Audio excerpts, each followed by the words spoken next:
Hey guys, so today we're going to be making a wig. I am personally using old hair of mine. I washed it and got a new closure, so I'm excited. Got my needles, my thread, my wig brush. Got my dome cap right there. Get a nice size, make sure it fits your head. Got the nice little scissors right there. Boom, we about to get it popping here. Okay? First thing first, when it comes to sewing down your hair, you want to put it in a ponytail. If you could put the closure in a ponytail, put it in a ponytail. It's going to keep the hair out the way. It's going to make it way easier for you. You want to pin down each corner with a safety pin or something. Any type of pin that's going to keep it out the way. I didn't have any pins, like clothing pins or anything. So I actually use just regular needles to hold that down. You always want to align the closure with the tippity top of the dome cap. You want to start by threading the needle, of course. After you thread your needle, you're going to start by stitching the corner. Whatever corner you want to start with, whatever side you want to start with. And you don't have to keep the needle right there or anything like that, but I just use that as a reference. And just focus on stitching those stitches close together. That was my main focus. I want everything to look flat. I want everything to lay down. I need it all to, work together. So I did my little thug thizzle, you know what I'm saying? I hope you guys enjoy. If you have any questions or anything like that, of course, I'm here to answer anything that may be concerning you about my video. Feel free to like, subscribe. Yeah. I'm just gonna let you guys watch it. I'm sorry. I'm talking.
Okay, so once you get to the middle, you just want to focus on holding it down. Once you see you're in the middle towards the back of the closure, hold it down and continue to stitch as long as you're still on your side.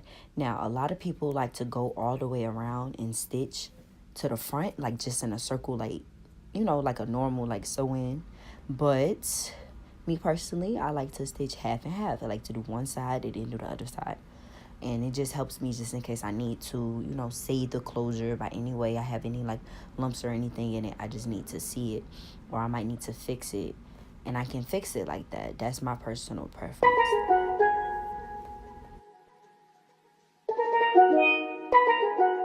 DA got that dope.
tippity top near the closure, working my way all the way around.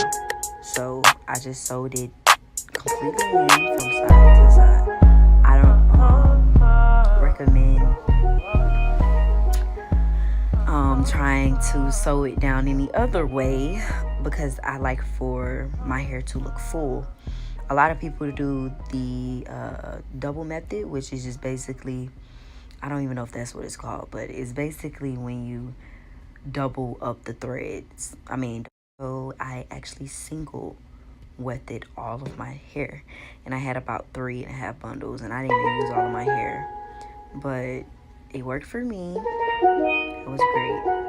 Love the process. It took a long time, but it was worth it, guys. I just recommend this to anybody that's listening to me. Like, make your own wig. Stop paying people to make your wig. Make your own freaking wig. It's easy. It may look like it's time consuming. It may be time consuming, but when you're done, it's such a great everything is okay. Can't nobody stop you but you. Remember that. While you putting it in. What I like to personally do is I like to take the track and pull it how I want it to look before I actually sew it down and pin it down on the other side.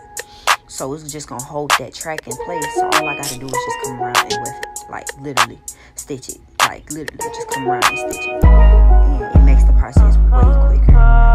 Even when I do people's hair, I'll get a pin or something and put it on the side to hold it down, or I'll physically hold it down with my other hand and just come around and just be stitching it. You know, it just makes the process way faster. Like I said before, it's really hard to do it how I want to do it, you know what I'm saying, because my angles, I'm still trying to get the hang of all of that. You know, that's the problem that I had throughout making this video. It was like not standing in front of the camera, and like normally when I make wigs, I'm used to just sitting down and making them, holding it in my lap and doing it like that because it's really easier versus actually trying to make it and stand at a certain height and the angles and the lighting, y'all. Everything just played a factor. So I'm just blessed that I was able to make this a video. So I hope you guys really appreciate it because I did a lot of hard work. I did blood, sweat, and tears, man. I stabbed myself with the freaking needle a few times. I'm trying to tell you. Stabbed myself a few times with the needle. So, yeah. I hope you guys enjoy it.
DA got that dope.